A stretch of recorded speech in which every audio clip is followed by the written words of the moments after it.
And welcome to episode number 18 of the Debrief podcast, a look at politics here in the Finger Lakes. I'm Josh Durso, joined by Jackie Augustine. As always, we're here in the FingerLakes1.com studio, and we have got a busy hour. Today we're talking about school start times, tablets in prison, a property on Linden Street in Geneva, and a really interesting, unique, controversial, confusing political appointment in Canandaigua. Yeah. Interesting is the right word. Interesting. Yeah, that's the word. But first, we're going to be answering some of your questions. Like I always. love this. I'm excited that we're taking questions because I like it being interactive like this. And they're coming in really frequently now. So now we're trying, it's to the point now where I'm trying to like group different questions and such so that it all kind of like they fit a theme. This week it's kind of all over the place. But okay. No, that's good. That's good. You know, whenever people ask me stuff, I'm like, you should submit a question. It'll get on air. It'll be exciting. Okay, so the first one is from Ellen in Seneca Falls. Why did taxes triple in Seneca Falls if Seneca Meadows presented a $3 million check to the town? That check was symbolic. The actual check that was given to the town last week or this week at the town board meeting was for the fourth quarter host agreement payment. Simply put, the answer is not very difficult. Your taxes tripled because, or a little more than doubled property taxes, I think. I don't think it was an outright triple because the money from Seneca Meadows that was supposed to come or forecasted to come this year from the host agreement was not factored in, was not factored into the budget. It was ignored, it was disregarded, and some people thought that was a good idea, other people thought that was a bad idea. Either way, with the number of services and the expense of those services that Seneca Falls has and has to maintain on a yearly basis unless they begin cutting services, the result is a tax increase, right? Yeah, I mean, we've discussed and debated the whole concept of whether they should have been using that money to begin with as a constant revenue stream, and I think that's the philosophical debate that really should be happening about the money. Yeah. But at the end of the day, I mean, why did my taxes go up? Very bluntly, that is the black and white answer. And can I just say I really am glad someone asked the question about the big check, because when I was reading that article about the presentation of these symbolic checks, I thought this entire time everybody's been trying to say that the benefit of the landfill, that there isn't any kind of attempt for the landfill to hold the community hostage or threaten it with money or to pay people off. And I just thought it was really funny that they came in with these big checks and then said, you know what? And now that we're presenting you with these checks, we'd really like it if you would just come to the table and negotiate and not go this, local law and lawsuit route with us, which is exactly playing into what everybody has always said, which is that a particular business trying to buy off a local government is not the way things should be done. Mm-hmm. So I'm glad someone asked that question. So question number 2 looks like it comes from Jeremy in Ontario, the town of Ontario, not Ontario County. Right. Since the DEC cited High Acres landfill operated by Waste Management, does this tell us that the agency is taking problems with the landfill seriously around the state? Well, it's interesting. I would like to think the DEC is taking a closer look at landfill operations in general and understanding that we have a real problem on our hands. The Casella, the landfill in Ontario County, was just cited also for some of its like debris fields and out of control stench and litter that's being caused from the landfill. So hopefully the DEC is starting to take a closer look, but in my view, this is just catch-up work, really. I mean, there are plenty of things they could have been citing local landfills for all along. So the fact that they're starting now, I don't know that means they're taking the problem seriously. I think it just means that they're starting to recognize that we're taking the problem seriously as a community, so they ought to be more responsive. So, I mean, it's a positive thing. It's a move in the right direction, but I don't think it means that now we can be sure that every citation that needs to be issued is going to be issued. Yeah, I don't really, I think that they have their basic level of operation. And I think there's a basic level of, this is what we do, this is what we take care of, and these are the things that we look for. And, right. My question with the DEC has always been, I hear all the time that, they're stretched thin on the employee side. They probably aren't funded as well as they could be or should be. And, how well equipped are they to handle the various problems right. that exist at all of these facilities, not just landfills, but all of the different facilities and things that the DEC has to have their hand in because of the regulations that operate around them. Right. Yep, I agree. But another question from one of our readers, 3 of 4 here. This comes from Ian in Geneva. What are some easy steps that local government can take to be more inclusive? As a former elected official, I'm very curious what you think. And you're always vocal out front, I would say, on this issue with just, in general, getting people to, one, be more engaged, because right. I think that's one way that, government becomes more yep. inclusive is just, it's not on them, it's on you. Go show up, go do something. There are things that government right. entities can do to, it'd be nice if be they better. let people speak. Right. When the people who show up should be allowed to speak. Yes. Requirement.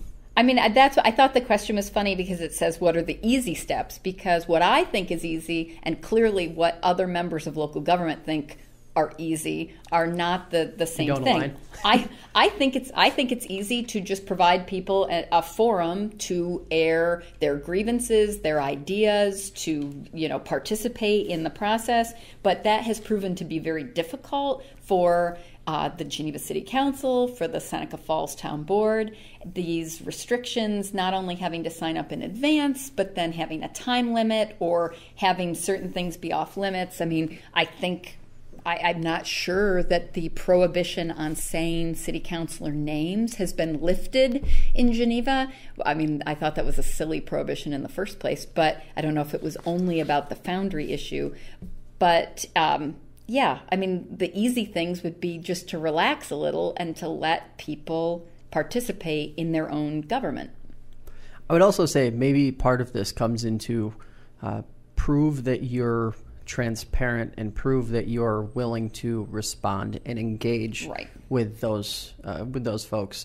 You hear a lot of people say, well, you can't take on City Hall, or I can yell and scream, but they're not going to do anything. They're not going to listen to me. They don't care what I think. Right. Well, one of the things that I listen to a lot of elected officials say regularly, well, I listen to my constituents. Well, you have to sort of extend that olive branch and actually respond to everybody yes. and actually take every inquiry seriously if you want to actually sort of paint that picture. I mean, that's a great point. And I think this, like the welcome sign thing in Geneva, is a good example of that. And that's why I wanted to point out that was an excellent thing for the city to do. It rebuilt a lot of trust because you had 450 people petitioning the city council to repurpose that money for one thing or another, but at least not to do this unwelcome sign. And finally, the city administration said, okay, let's actually take this seriously and at least ask the question to the state if this is a possibility. And they found out, yeah, sure. The state said, all right, people don't want that, then you can do something else within reason. So that, I think, starts to build trust. So yes, responding to people is part of making government more inclusive, because then people trust you. It's so easy to do. I mean, right. it's a quick and easy thing to do, especially since a lot of people are reaching out via email and things like that. Just right. shoot a quick email back, even just if you don't have an answer, an affirmation that you have heard yes. that person. Mm-hmm. Last question from a listener in Savannah. It looks like which Republican incumbent is most likely to lose this fall, or more likely to be contested? John KATKO or Tom Reed? I mean, this is an interesting question.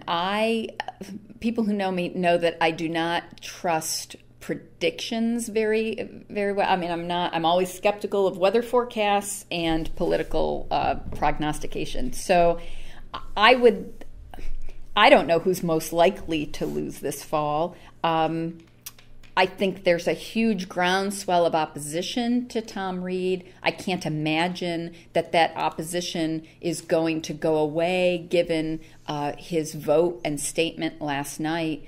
He voted against the budget bill, and then his justification for it was that he doesn't want to saddle future generations with debt, which sounds like a great soundbite, but a budget is about both revenue and expenses. So voting for that massive tax bill, which cut a ton of revenue, set up for a huge deficit. So the spending piece is only part of it. So it does seem like he's playing politics with that issue.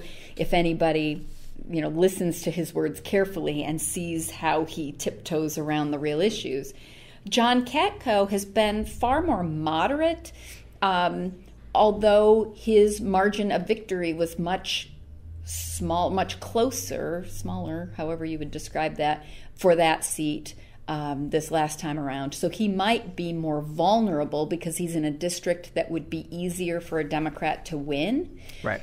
But I'm not sure that because he's more moderate, I'm not sure people are as upset with him. He's been far more willing to collaborate and be reasonable than Tom Reed. So Tom Reed's more polarizing, but in a harder district to win. John KATKO has been more consensus building, but in a closer district. So I don't know. That's a toss-up. I can't give a reliable prediction. I'm sorry. Obviously, it's really, really early in the process right now to even be certain what the races will look like. Right. That said, I remember the first time when Representative KATKO won his first term, and how even just a few weeks before, I remember looking at the polls, looking at the numbers, and he was forecasted to lose. Right. He was not supposed to win that race. And I think just the back and forth, and I also wonder, like I hear a lot of people say, well, there's a groundswell of, like what you just said about Reed, but at the same time, I think the makeup of the district plays more into it than anything else does. Oh, yeah. Oh, it's a heavily Republican district that Reed, that's what gives him the security to take the kind of positions that he does. He knows that there's no one further to the right of him that's going to challenge him. So, he's... And the other part of that I think about, too, is will Democrats ultimately be able to organize well enough to put up a serious fight against him? That remains to be seen.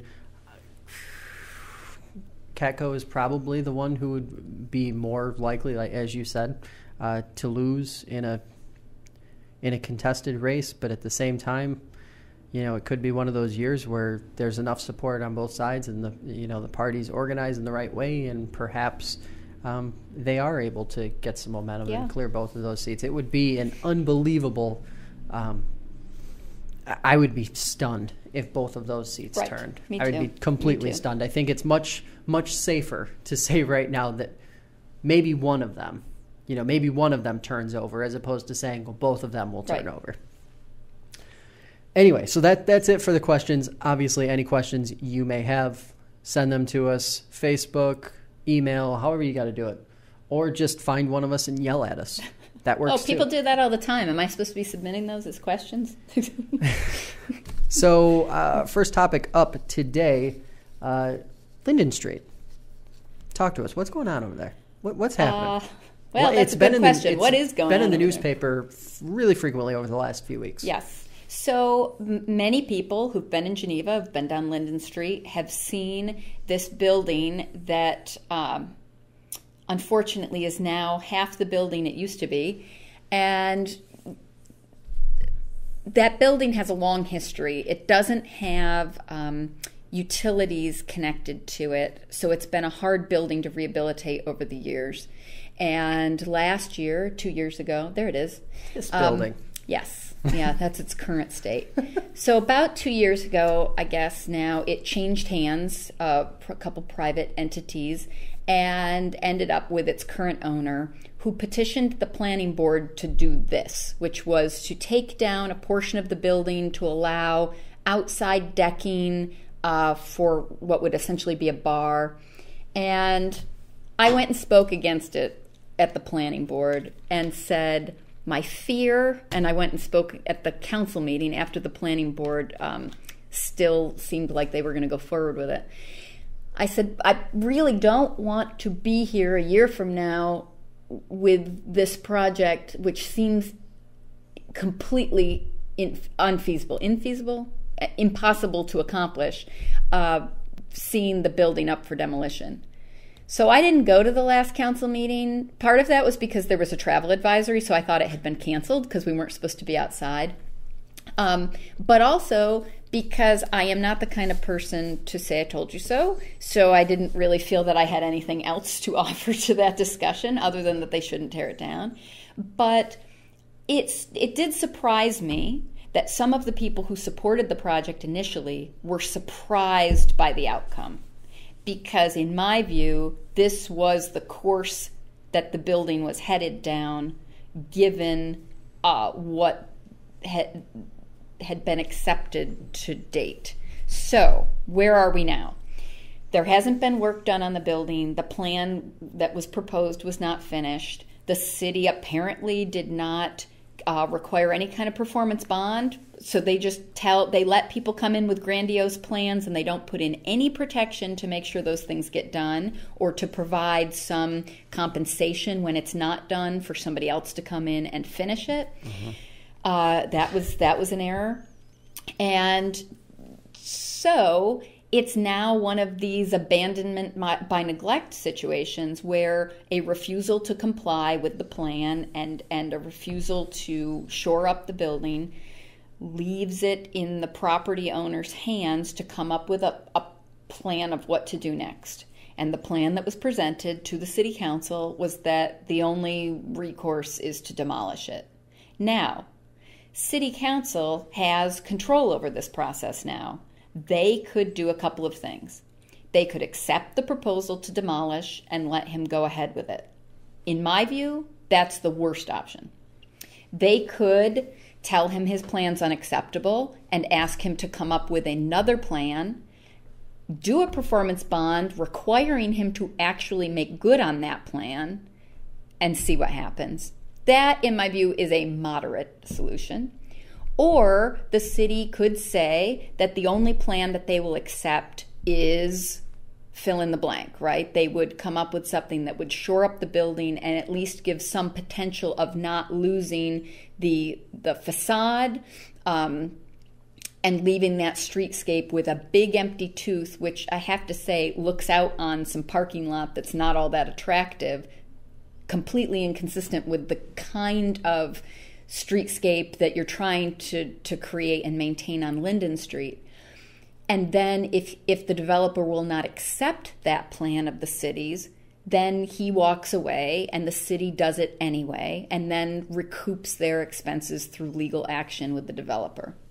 That, in my view, is the way the city should proceed. Not because I like the idea of litigating, but because the city finally needs to stand up and take some control of this. Because everybody seems to be underestimating the negative impact that the loss of that building will have. Now, some people will say, well, who cares about the loss of that building? It's barely a building. But I am telling you, right now in its current state, it's an eyesore. It will be worse if they take down the facade. And with no viable plan to do anything else in its place. When you say that, you mean literally like leveling? Yes. Completely leveling. That's the proposal right now. He would demolish the building. I think if that's allowed to happen, you are putting the brakes on a lot of the forward progress on Linden Street.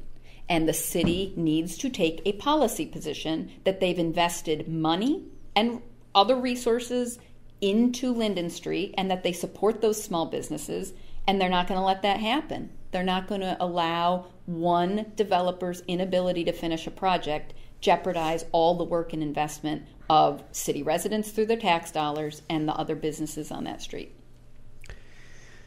So I guess, and as an outsider, I just sort of look at this through the lens of all the great events that they have all year that Geneva hosts, you know, the Rosé Soirée and some of the other ones where you really pack people in on Linden Street. Yeah. It's like you said, I mean, the photos pretty much speak for themselves. If you take a walk down there and look at the building, it speaks for itself. I do agree that leveling it is probably not the best idea unless there's a scenario where you could, you know, level it and recreate what was, or like in a more modest form, because you can't have a gap there. I agree to that. Not sure it can get more modest than what's there right now. Well, that's just one of those things. I mean, to that end, there should have been better planning. There should have been better follow through. And, you know, I will caution people to one end to say, you know, don't discount the success that downtown Geneva has sort of, you know, fought for over the last 3 years because of one bad thing. Right. It doesn't mean, you know, I think it would have an impact on Linden Street itself.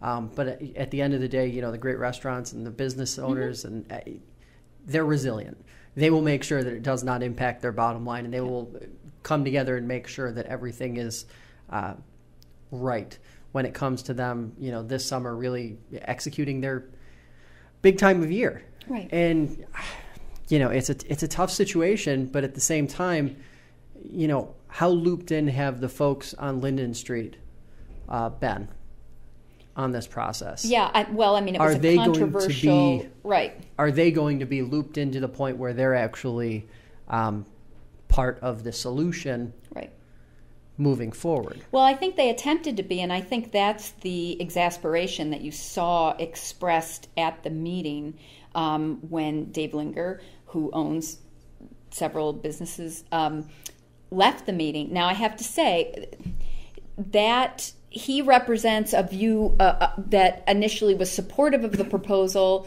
that something was going to happen with the building, but there were plenty of business owners who never liked this proposal in the first place, and now they're all in the same boat, which is that a problem that was one person's has become their problem.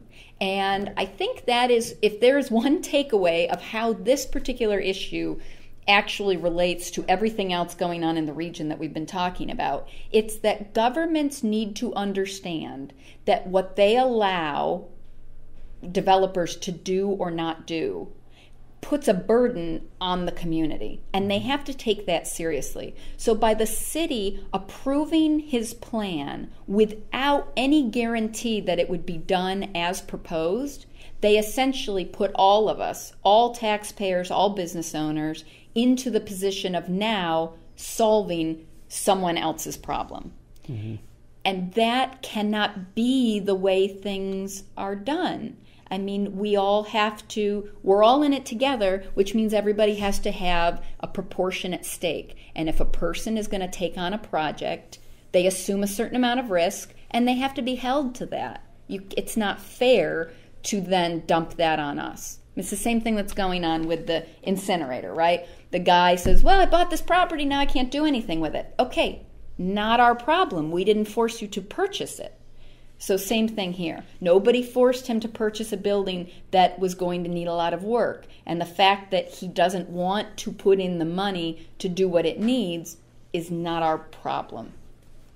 It's not unreasonable. I don't think it's unreasonable, but it never works out this way. So why don't people listen? Okay, so let's switch gears. I'm just going to run through a little bit of an update so our listeners know what's what here. Tina Bloom, who lost a Republican primary for town board in Canandaigua, has been named deputy supervisor. Controversial, right? Town supervisor Greg Westbrook appointed Bloom to the position that has her acting as supervisor when he is unavailable. She won't have a vote on the board, but called it an exciting opportunity to learn about the town while being able to serve residents. Councilor Terry Fennelly called the move unusual and said it should have been an elected member of the board. Apparently, it's within the legal realm of who can be appointed, and this does not mean she has a direct path to the town supervisorship should Westbrook resign for any reason. that's really unique. It's really strange. It's just really strange. So I guess, I'm going to just side with the folks out there who think it's kind of strange for a member of the public to be thrust into a political position, especially on the heels of losing a primary last fall. Yeah.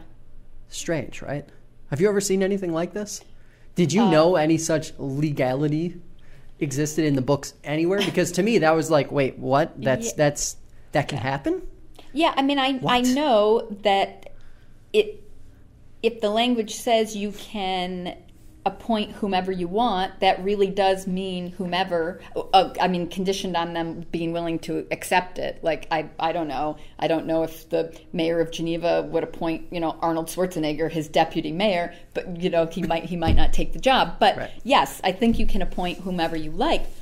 But if anyone could do it, doesn't that kind of say something about what you think about the duties and responsibilities of the job? The idea is that a supervisor or, any deputy position, so again, like in Geneva, the deputy mayor has always been a member of council, usually the longest serving member. So it's John Grieco. It's been John Grieco for a long time. Mm-hmm. And that makes sense because his responsibility is to convene the meetings and oversee them, so he needs some institutional memory.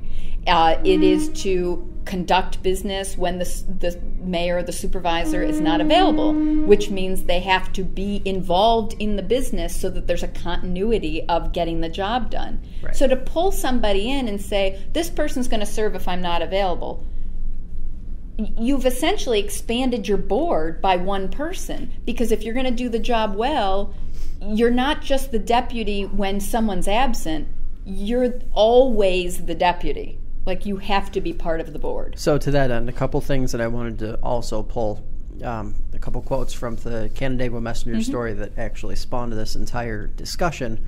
The goal will be to support Westbrook administratively and act as his surrogate. Those are two direct quotes from Westbrook himself on what Bloom will accomplish as deputy supervisor. It's really strange. It's almost like confidential secretary meets deputy supervisor. Yeah, he created a position. He created a position by taking a loosely worded rule that you can appoint whomever you'd like as deputy and crafting a position that is support staff for himself, which is not the intention of the rule. But what's legal and what's permissible are not always, the same thing. They don't and I'll always also line note up. that according to the reporting that we had seen, this resolution was batched with several others and passed as a group. So this clause, this hire, and that's the other thing that's got me really, really sort of puzzled. Is she now a town employee? Well, she's paid $2,000 a year. Right. But does that mean is that just like a stipend, or is that like salary?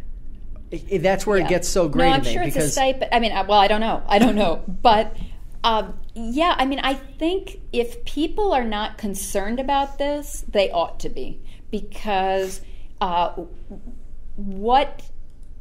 essentially then they have just added a new unelected board member and secretarial administrative support staff without putting either of those ideas before the voters.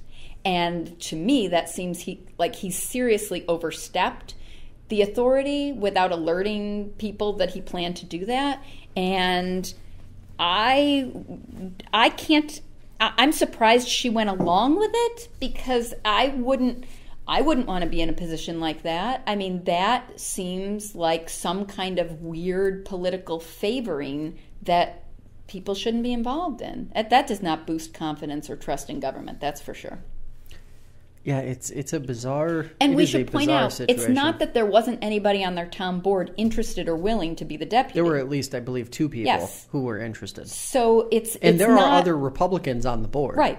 So it's not even clearly partisan or clearly, getting back at somebody. I mean, there's probably, none of these things happen without some of that, I'm sure. But it just seems to come out of nowhere with a justification that seems incredibly weak. And I think people ought to take a closer look at that. And some strange things go on over there in the town of Canandaigua, but maybe people should be paying closer attention. Well, the town of Canandaigua has a town administrator, I believe. Yes, they do. And I'm really curious as to what the real function of this role is. If it isn't, as they so eloquently put, it's not a direct line to leadership. Right. Well, if it isn't that, what is it? Right. Well, I think it's insulting to her, because what they're saying is she's going to basically do his work without actually being vested with any of the authority she would have had she won the office in an election. And then he's going to have the benefit of being the elected official without having to do any of that work. And I don't know. Yeah, and one of the sort of cautionary items here, I guess, would be, she has authority to sign checks. She has authority to, do all of the things that essentially the supervisor can do in his absence and or whenever he isn't available in the moment. Right, and who does she report to? Him. Turning back to looking, taking Seneca Falls as an example, the supervisor and deputy supervisor frequently sort of interchange administrative tasks, as they're available. One person's in a meeting, the other person will take care of it, and you flip back and forth. That should concern people. Yes. You're giving that authority to someone who was not only not elected, but lost. Right. I think that's the other thing that might be a little bit lost here in this whole discussion is... Lost a primary. Lost the primary. This is not someone who, this is not necessarily a true resident in the sense that they've never been involved in politics before or anything. This person just ran a campaign last year. Right. Just did. At any rate, let's switch gears. This was something that caught both of our eyes when it popped up. Obviously, I think for different reasons. You have kids and you're a professor, and there's all these different aspects of it, and I think you probably have a little better experience with it. But what time should students start school, middle school, high school students? Reaction has been split over the Webster Central School District's exploration of a later start time for middle and high school students. Some parents say the science is undeniable, while the others say a change will just cause more challenges for parents and guardians and all of that.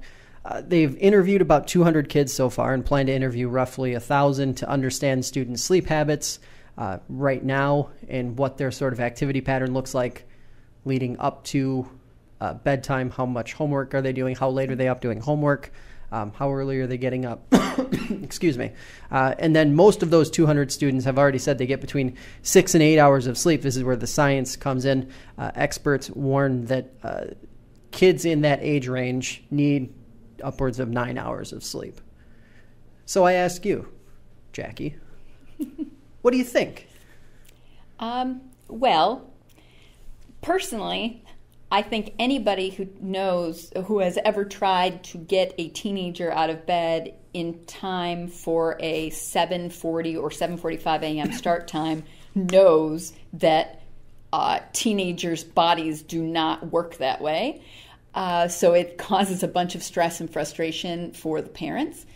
But apart from my personal feelings, let's just acknowledge the fact that the Academy of Pediatrics has come out with a study and actually has said that these early start times are detrimental to not just the health, but the learning ability of teenagers. Because we all know, if you try to get up when you're not ready to get up, you are not going to be as productive as you would have been if you had had a regular sleep cycle. And I don't know, maybe I'm wrong, but I have frequently heard that the resistance to changing the start time is mostly the result of after-school sports schedules. So is that right? Do you know that? Have you heard that? I haven't heard that.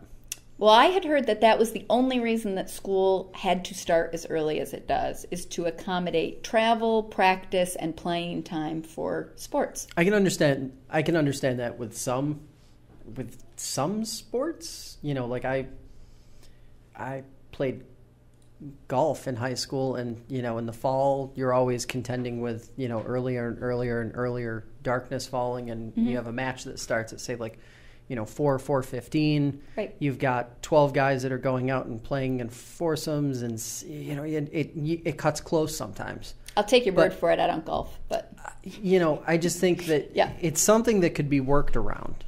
Well, I would hope so. My opinion.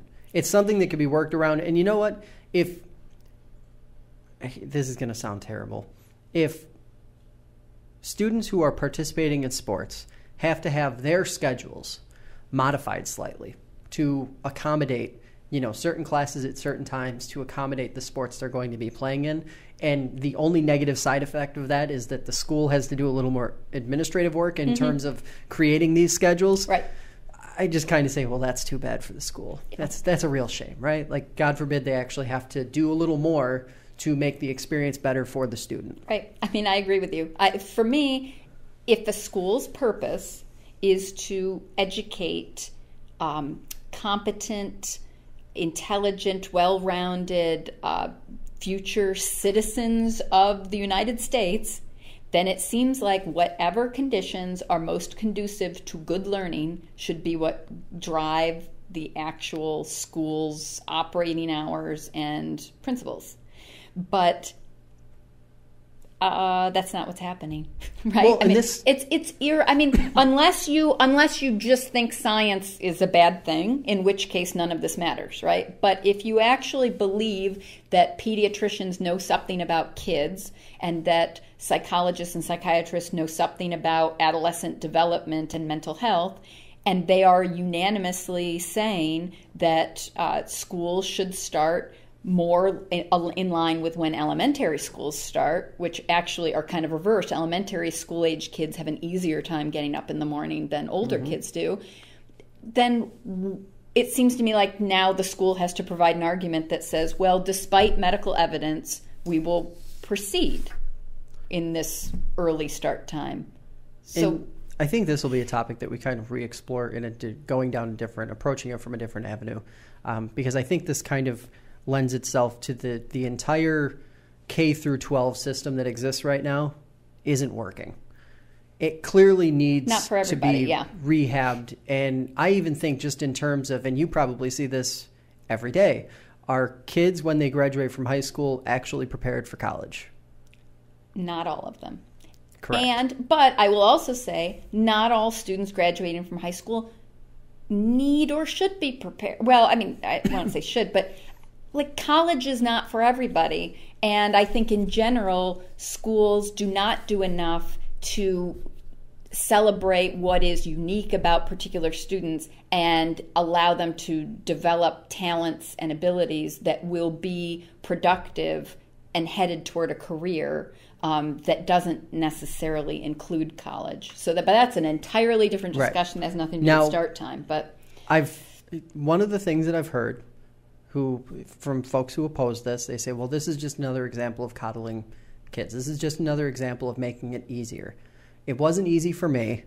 It wasn't easy 20 years ago. Everything was the same. Look at me. I turned out fine. And I agree, but what are you preparing them for? Are you preparing them for a job where you have to get up at a certain time every day, or maybe you have to work overnights? Or are you preparing them for college where you can completely create your own schedule and determine whether you want to be morning loaded on classes or afternoon loaded on class or even evening classes? I mean, there is no correlation there, in my opinion, in terms of the preparation that comes in. No, I think the people who are complaining are mistaking two different things.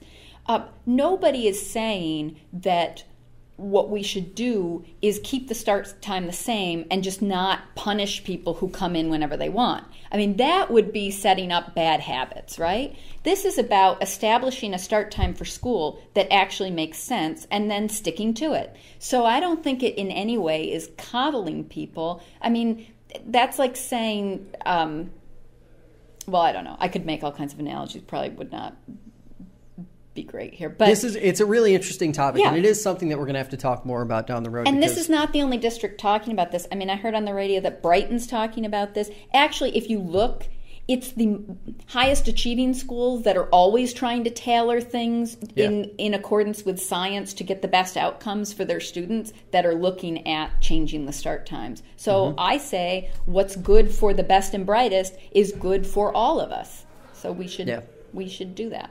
I agree. Okay, so this our last topic for the day before we get into a couple things we want to watch from this past week.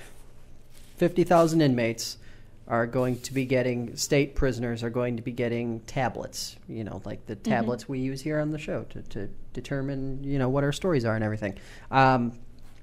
They will be donated from a Florida company, free of charge, no monetary. They're going to be taking care of all the networking that's going to be required to, the infrastructure that's going to be used to make these things function.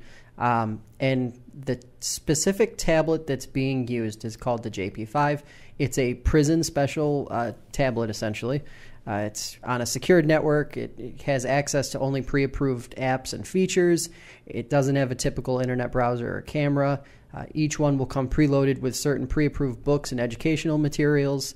But inmates will be able to purchase certain add-ons such as music through JPay. The company didn't say how much those extras would cost. It is, for all intents and purposes, a way to monetize jail further. Yeah. And that to me is the real travesty. Like a lot of people are hung up on the fact that, well, good Lord, you're giving tablets to, and I believe this is the sentiment of the statement that came from Assembly Minority Leader Brian Kolb. Right. You're giving tablets to prisoners while students and young people and kids a lot of times do not have access to them, to that kind of tech around the state in rural places, in economically starved portions of the state. A totally legitimate argument. I'm totally on board. You're right. But at the same time, it's not being spent. It's not being bought. It's being donated by a company who's literally looking to profit off it. And that, to me, is the bigger, whoa, this company is already embedded in the prison landscape. Yeah, I mean, the company's name is JPay. Now, I'm assuming the J stands for jail. Jail pay. So. It's not J educate. It's not J rehabilitate. It is J pay. I mean, for me, the things that I find most offensive, are that, yes, basically the state is saying, sure, we've got a bunch of we've got a captive audience, literally, for your service. Give them some stuff and let them set up pay accounts so that whatever 3 cents they're making for their service in prison, they can spend on music. There you go. There they are. Then they also contain certain pre-approved books and educational materials. Now, what are those? And who produces those? And who has the licensing agreement for providing that material? I am always offended by the ways... They're getting access to Spotify and services that we're seeing on the outside. Right, and I'm not sure that they're getting the America's Great Courses or MIT Open Courseware, right? Mm-hmm. I mean, if the goal... I don't know. For me, this is just the state being wide open with the fact that they don't care what happens in the prison system. They don't care about the people that are in it. They don't care about the communities that are going to be impacted by the people that are released. I mean, if anybody thinks that it doesn't matter what happens to people who are incarcerated, they do not understand the fact that incarcerated people return to the community. And you better invest in rehabilitation. Right. This is not it.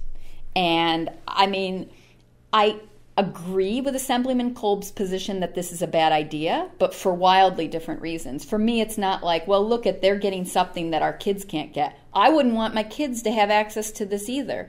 This is selling people, selling consumers to a private company. And I think it's beyond offensive. It just, it's bad. It's bad. And, you know, the sort of warning light that should be popping off in everyone's vision right now when they look at a story like this is the fact that they are donating all of this, and they're donating the infrastructure, the secured networks, and all of that money that's going to need to be invested in state prisons, county jails, wherever this winds up finding its way. You're talking about some serious money, and they wouldn't be doing this if they didn't see a really strong revenue stream there. Yep. And you know, it's risky to me. That's what I look at it as. It's a risky thing to do. Not just, you know, it's sort of irritating to listen to people say, well, oh my God, I don't have this. I'm not a prisoner. Why should... That is not the, you know, you're talking about two completely different scenarios. Mm-hmm. You're talking about one where you very clearly said, you know, you have to do something with these people. You have to make sure that they're not just there forever, costing taxpayers dollars forever. Prison is expensive. Ideally, we'd have none and we'd have no crime and that'd be the perfect world.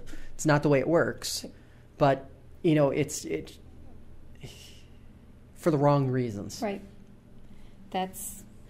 Yeah. I mean, you want to help people out, you know. I really am interested to see, too, how this rolls out, how this is implemented. I watched some videos that JPay has on their website of, like, testimonials, essentially.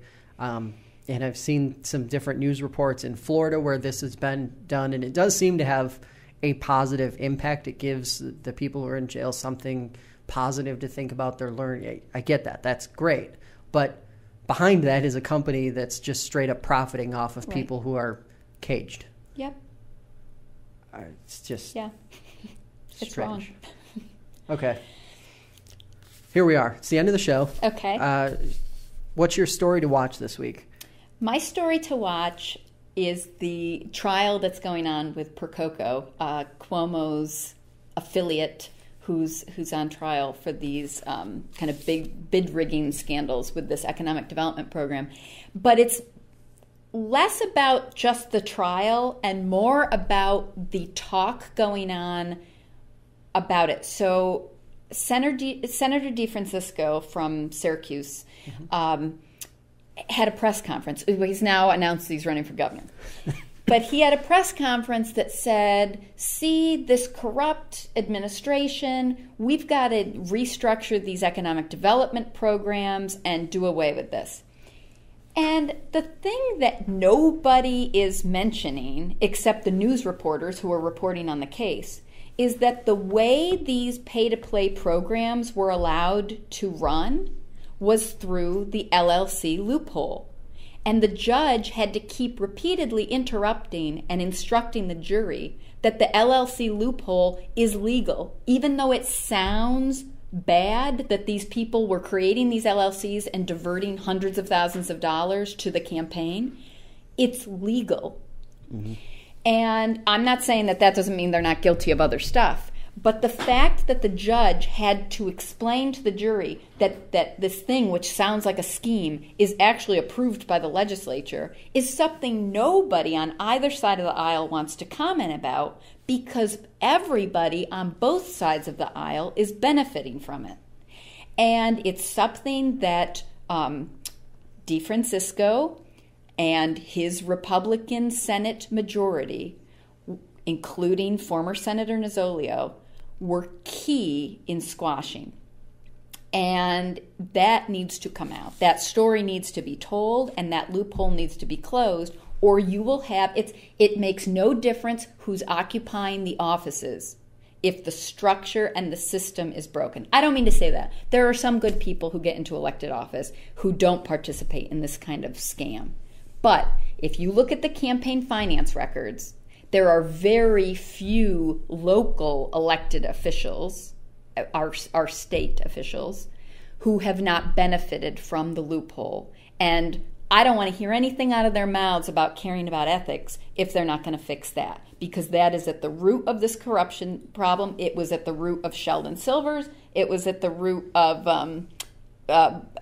Senator Bruno's. This is the problem.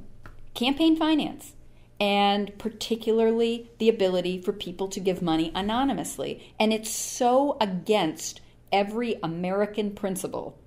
I can't deal with it. As you can see, I get really upset about it because I feel very strongly about closing the LLC loophole, and they won't do it. So I don't want to hear out of any of their mouths how terrible this is. No one should be surprised that there's corruption in New York State government as long as nobody demands that to be changed. And that's that. And that's that. That is my story to watch. My story to watch over the next couple weeks, the prospect of Seneca County selling and or giving up ownership of the Three Bears complex in Ovid. It's something that popped up at committee meetings a few weeks ago in Seneca County with the Board of Supervisors, and it appears as though there's going to be a presentation from the group that is interested in either leasing or purchasing this complex, this historic complex that's right in the center of Ovid. It was at one time the county seat. It was the epicenter, if you will, of Seneca County. So much history attached to that building. Crazy, crazy, crazy stuff. If the supervisors ever even came close to giving up ownership, I realize it is an incredibly expensive thing to maintain. County Manager Shepard told me when I was putting together a couple stories on this topic that it costs in the realm of hundreds of thousands each year to maintain that. I didn't fact check the numbers on the budgets, but it makes sense because it's an old building and they have done some light construction to sort of keep it somewhat in the realm of safe and habitable and all that good stuff. The county does hold a meeting at the Papa Bear once a year in October-ish. Sorry, I just love that the buildings are the Three Bears. Yeah, so you got the Papa Bear, the Mama Bear, and the Baby Bear. It's unique. It's just different. Yes. It's something from a different era, from a different time. It's something that most people, when they drive by it now, if you aren't really rooted in what Seneca County was 50, 60, 100 years ago, you probably wouldn't even think twice about, what those buildings are. They're three strangely placed buildings that are just kind of like sitting there next to each other. 1, 2, 3. It's different. But that's that. That's all I've got. Obviously, that'll be something that we see how that shakes out in the next month, and we'll probably be talking about it again. I'm not so sure that the supervisors will be very into moving forward with some sort of sale agreement or lease agreement, so it remains to be seen. But that's going to do it for this week's show. Thanks to our listeners and FingerLakes1.com for making this podcast possible. Let us know what's on your mind. We'd love to answer your questions, and we'd love to hear from you. Until next time, stay informed, Finger Lakes, and we will catch you next time on the Debrief podcast.